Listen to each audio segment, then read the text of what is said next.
Assalamualaikum warahmatullahi wabarakatuh. Perkenalkan, nama saya Dewi Yulantika dari kelas 12 Akuntansi dan Keuangan Lembaga 1 SMKN 1 Keraksaan.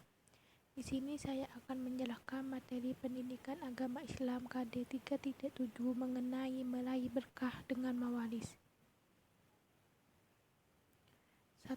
Meyakini kebenaran ketentuan waris berdasarkan syariat Islam. Meyakini bahwa hukum waris merupakan ketetapan Allah Subhanahu wa Ta'ala yang paling lengkap dijelaskan oleh Al-Quran dan hadis Nabi. Hukum untuk mempelajari ilmu waris adalah fardu kifayah, karena itu setiap muslim harus ada yang mempelajarinya. Meninggalkan keturunan dalam keadaan berkecukupan lebih baik daripada meninggalkannya dalam keadaan miskin. Karena Islam memerintahkan, berikanlah sesuatu hak kepada orang yang memiliki hak itu. Hadis riwayat Al-Hamsah kecuali An-Nasai. Yang kedua, peduli kepada orang lain sebagai cerminan pelaksanaan ketentuan waris dalam Islam. Seseorang sebelum meninggal sebaiknya berwasiat, yaitu pesan seseorang ketika masih hidup agar hartanya disampaikan kepada orang tertentu atau tujuan lain yang harus dilaksanakan setelah orang yang berwasiat itu meninggal. Quran Surat An-Nisa surat keempat ayat 11.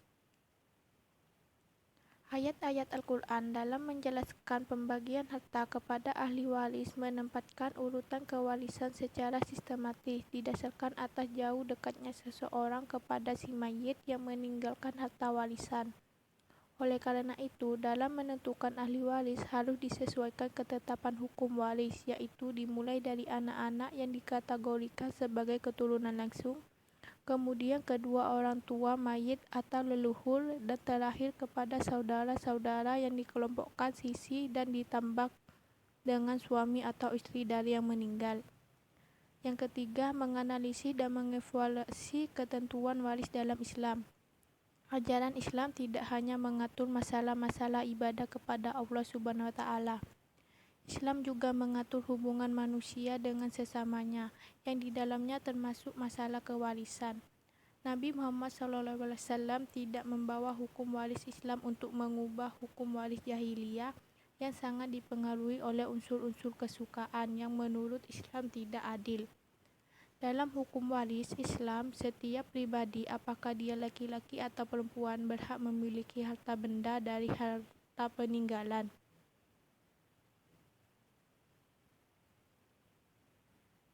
Mawaris merupakan serangkaian kejadian mengenai pengalihan pemilikan harta benda dari seorang yang meninggal dunia kepada seseorang yang masih hidup.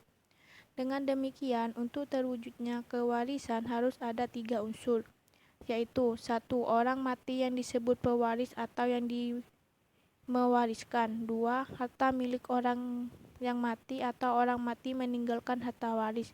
Dan 3. Satu atau beberapa orang hidup sebagai keluarga dari orang yang mati yang disebut sebagai ahli waris. Ilmu mawaris adalah ilmu yang diberikan status hukum oleh Allah Subhanahu wa Ta'ala sebagai ilmu yang sangat penting, karena ia merupakan ketentuan Allah Subhanahu wa Ta'ala dalam firman-Nya yang sudah terinci sedemikian rupa tentang hukum mawaris, terutama mengenai ketentuan pembagian harta waris. Al-Furud Al-Muqaddarah. Warisan dalam bahasa Arab disebut al-miras, merupakan bentuk masdar infinitif dari kata warisa, yarisu, irsan, mirasan, yang berarti berpindahnya sesuatu dari seseorang kepada orang lain, atau dari suatu kaum kepada kaum lain. Warisan berdasarkan pengertian di atas tidak hanya terbatas pada hal-hal yang berkaitan dengan harta benda saja, namun termasuk juga yang non-harta benda. Ayat Al-Quran yang menyatakan demikian diantaranya terdapat dalam Quran Surat An-Naml surat ke-27 ayat 16, dan Sulaiman telah mewarisi Daud. Demikian juga dalam hadis Nabi SAW disebutkan yang artinya, sesungguhnya ulama itu adalah pewaris para nabi. 4. Mempraktikkan pelaksanaan pembagian waris dalam Islam.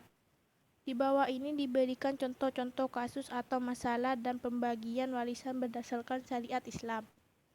1. Seseorang meninggal dunia meninggalkan harta sebesar 180 juta. Ahli warisnya terdiri dari istri, ibu, dan 2 anak laki-laki. Hasilnya adalah pembagian bagi istri 1/8, ibu 1/6, dan 2 anak laki-laki asaba. Asal masalahnya dari 1/8 dan 1/6, atau KPK sama dengan kelipatan persekutuan terkecil dari bilangan penyebut 8 dan 6 adalah 24.